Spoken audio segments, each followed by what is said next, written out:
Увеличиваем губы в домашних условиях лишь при помощи карандаша для бровей. Мега лайфхак. Нам понадобится карандаш для бровей, но не абы какой, а довольно светлого оттенка. Как правило, эти оттенки подписаны как блонд, русый, имеют нумерацию 01, 02 и так далее.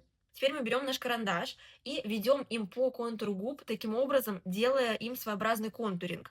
Поскольку кремовыми текстурами это может быть не всегда очень красиво, и лично я выгляжу, как будто бы я поела шоколада в лучшем случае, то здесь, ну, ошибиться практически нереально.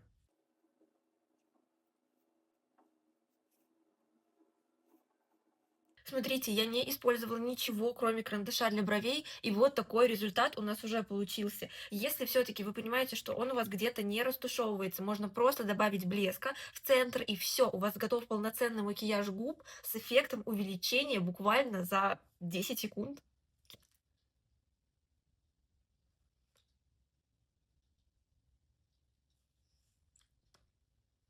Если было полезно, то подпишись на аккаунт.